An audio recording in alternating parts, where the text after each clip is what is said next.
identity. This was a massive win for me. You cannot succeed beyond your identity.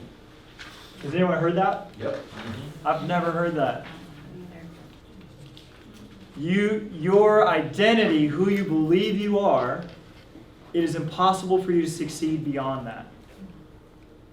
So if you say, I earn 10 million a year, but your identity is not a person who earns 10 million a year, you can't do that. How he described this to me in the book was raise your identity and raise your success.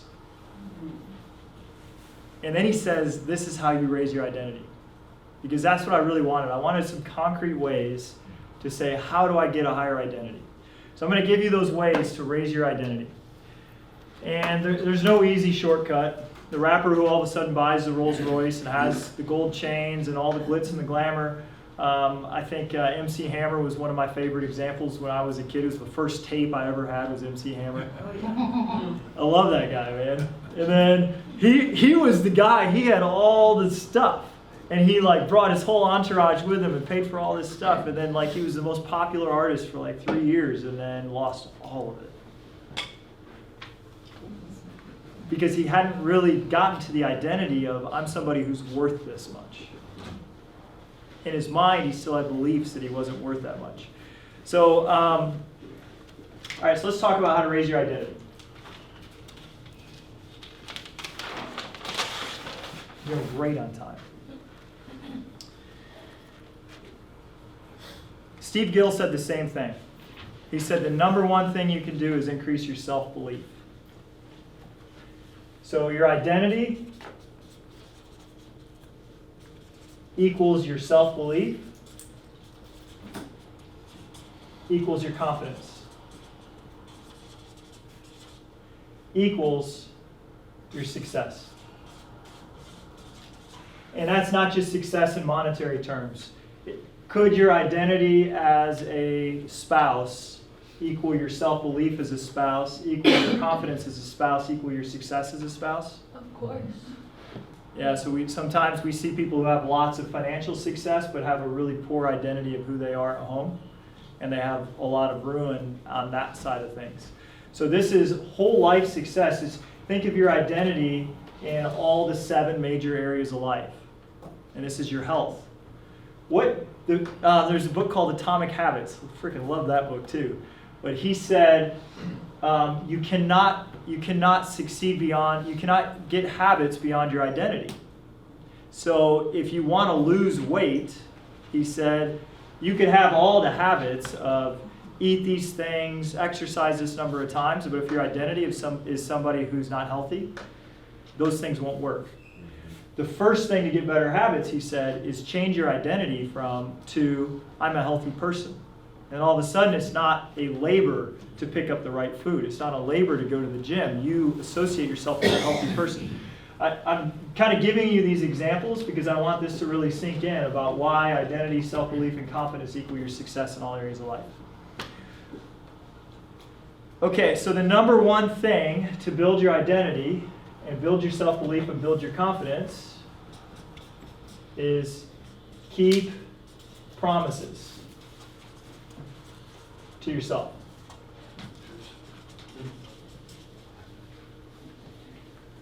Keep your promises to yourself. That's the number one thing to build your identity. If you tell yourself that you're going to work out tomorrow, and you wake up and you choose not to work out, does yourself trust you tomorrow? No.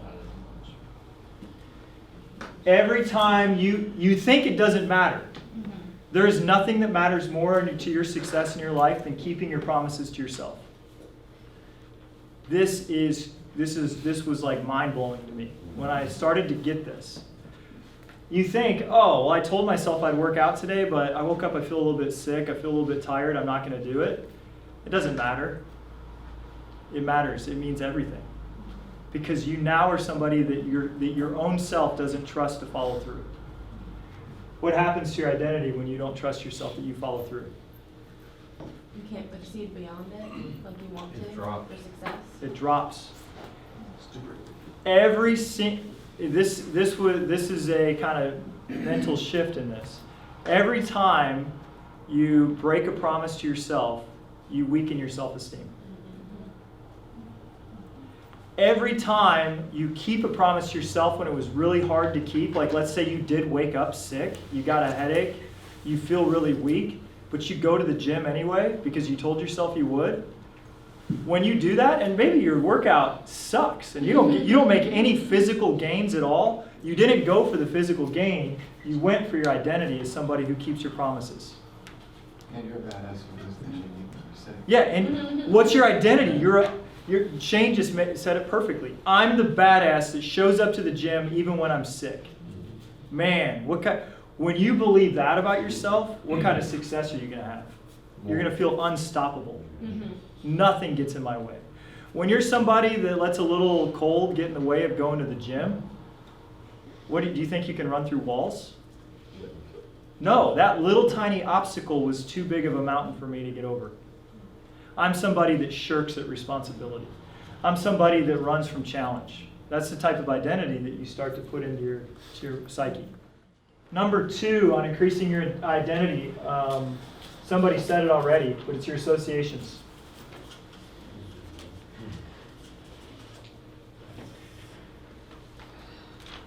Who you hang around influences you. This goes back to tribal days. In a society not even that long ago, think about settlers of the U.S. When you were settling in the U.S., if you had beliefs that were different from the people who were around you, you could be labeled a witch and burned at stake. True, right? Oh, yeah. How long ago was that? Couple hundred years, maybe 100 years. Before that, if we were living in the Sahara and somebody wasn't liked by the tribe for some reason because they were considered to be different, they were kicked out. And they couldn't survive on their own and they would die. This is how deeply ingrained behaving like the people you hang around is in you. You cannot avoid it. If you think, oh, I'm the successful one of my friends, you're not. You are equal to them. What happens is, I've shared this story, but I'm going to share it again because it's really powerful. There's some monkeys that we're studying, not me, but just some scientists are studying. And one group of monkeys knows how to open a nut with a rock, with a tool.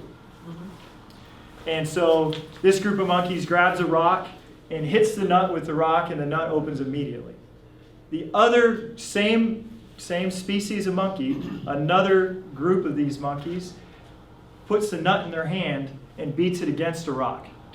And they get bloody knuckles, and the nut will slide out of their hand. It's really difficult, but eventually, if they hit it enough times, the nut opens.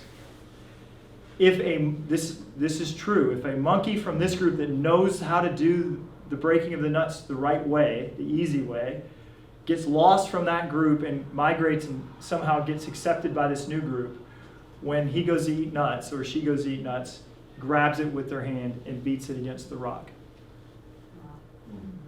This is you.